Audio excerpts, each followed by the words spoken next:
তো একটু খেয়াল করি, এখানে এ বি সি ডি একটি বর্গ, বর্গ মানে প্রত্যেক বাহু সমান, তাই তো? প্রত্যেক বাহু সমান। বিইডি অর্থাৎ ই একটা বিন্দু এখানে নেওয়া হয়েছে, বিইডি কোণ, এই কোণটা দেওয়া আছে 120 ডিগ্রি।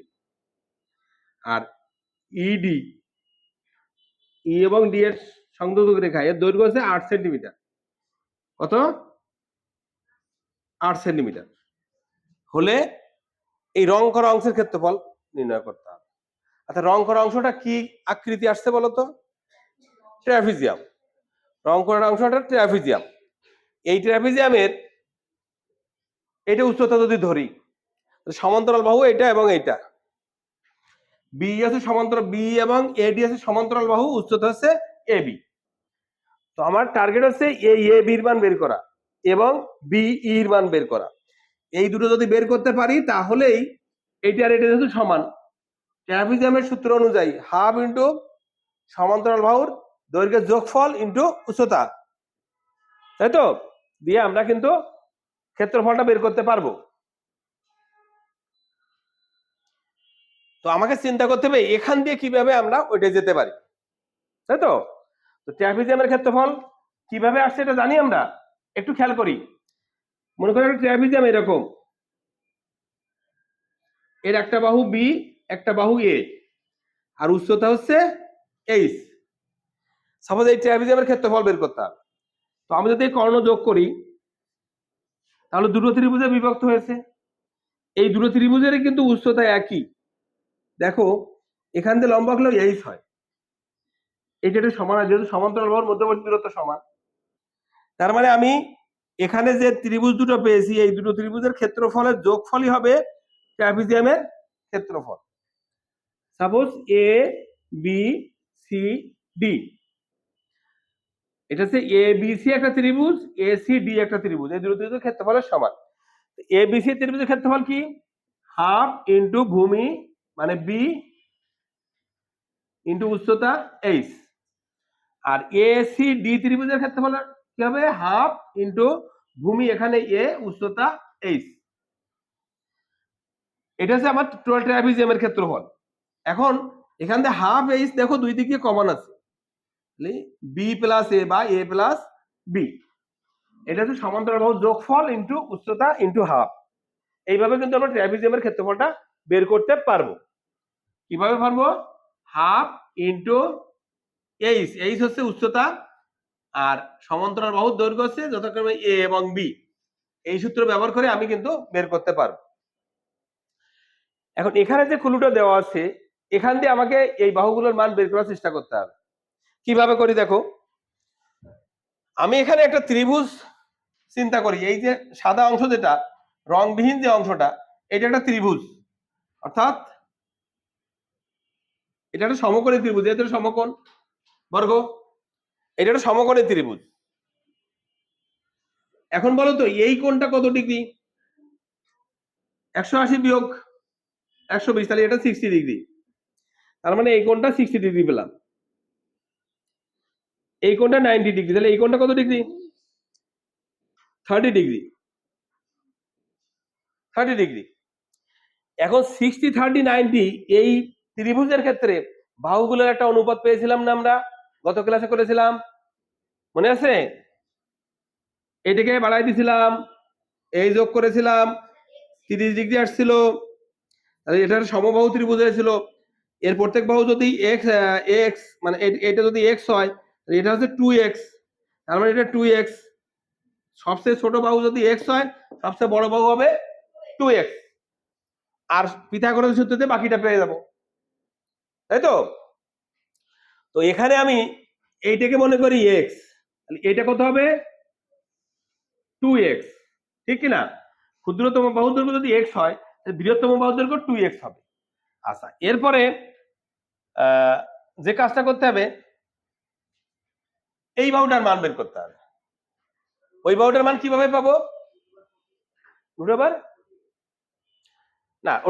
এটা এই বাহুটার মান পাবো হচ্ছে আমার পিথাগোরাসের সূত্র অনুযায়ী। তার মানে আমি এখানে ডিসি না, DC square equal to DE square minus CE square. D মান কত পেয়েছিলাম? ডি এর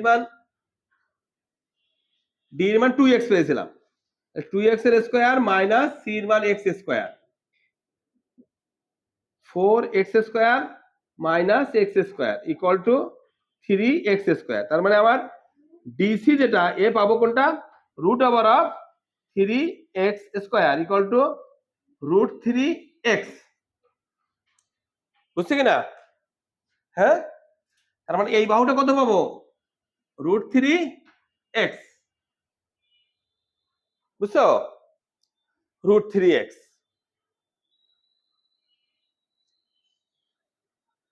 এখন চিন্তা করো, এই যে যদি এটাকে x ধরা হয়, এটা 2x হয়, এই 2x ইকুয়াল টু কত আছে দেখো তো? 2x equal to 8। অতএব x ইকুয়াল টু কি পাবো? 8/2 ইকুয়াল টু 4। তার মানে এখানে আমি পেয়ে গেলাম x এর মান পেয়ে গেলাম 4, ঠিক কি না?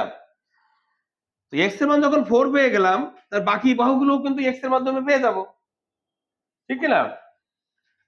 তাহলে এই বর্গের বাহুর দৈর্ঘ্য কত হবে বলো তো? তার মানে 4√3, ঠিক কি না? যেহেতু x এর মান 4, তাহলে 4√3, এটাও পাবো 4√3, এটাও পাবো 4√3।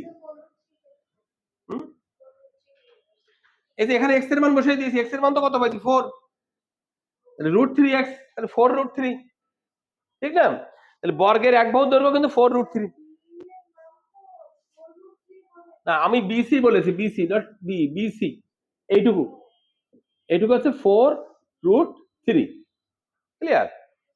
আচ্ছা, এখন আমাকে দেখো সবগুলো পেয়ে যাচ্ছি, এখন বাকিটা কিন্তু সহজ হয়ে গেছে। যখন আমি বর্গের বাহুর দৈর্ঘ্য পেয়েছি 4√3, এখন আমাকে যে কাজটা করতে হবে, এইটুকু দৈর্ঘ্য বের করতে হবে। x ইকুয়াল টু কত? 4। তাহলে বিই ইকুয়াল টু কত হবে? 4√3 মাইনাস 4, ঠিক কিনা বলো? x এর মান তো 4, এইটুকু 4, এই টোটাল মিলে 4√3। হ্যাঁ, এটা পেলাম বি এর মান। এখন আমি এই ট্রাপিজয়েড অর্থাৎ A B E D, A B E D, ট্রাপিজিয়ামের ক্ষেত্রফল কিভাবে পাবো বলো? এই যে সূত্র, তাহলে হাফ ইন্টু এইচ মানে কত বলো তো? এইচ কত? 4√3, মানে এইটুকু আছে উচ্চতা 4√3। আচ্ছা, এডি এডি মানে কত হয়েছে? এখানে 4√3, সমান্তরাল বাহুদের দৈর্ঘ্য, এটার দৈর্ঘ্য, তাহলে 4√3 প্লাস এটুকুর মান কত পেয়েছি?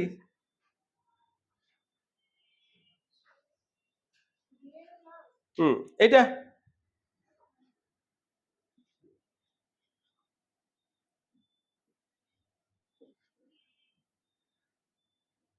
এটুকু পাই কিনা? হ্যাঁ,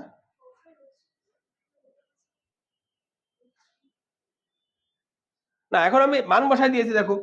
তাহলে এখানে সূত্র কি? হাফ ইন্টু এইচ ইন্টু এ প্লাস বি, অর্থাৎ সমান্তরাল বাহুদের দৈর্ঘ্য। সমান্তরাল বাহু হচ্ছে, একটা হচ্ছে এডি, আরেকটা হচ্ছে বি।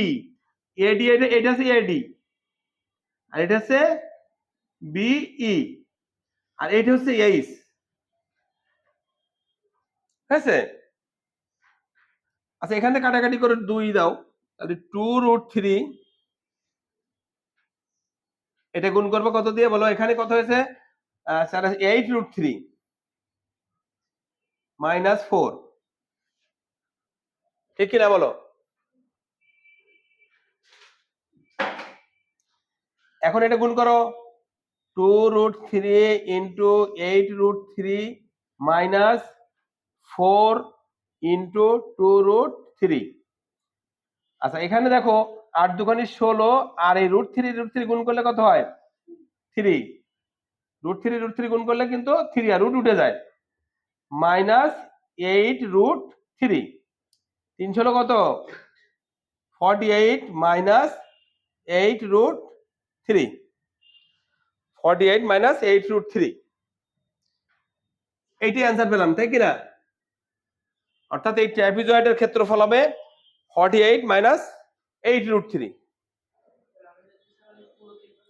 হবে হবে হবে পুরো ক্ষেত্রফল বের করব, এটার সাথে এটা গুণ করে তারপরে এইটুকুর ক্ষেত্রফল এটাও পাবো, সহজে পেয়ে যাবো, বিয়োগ করলে হবে।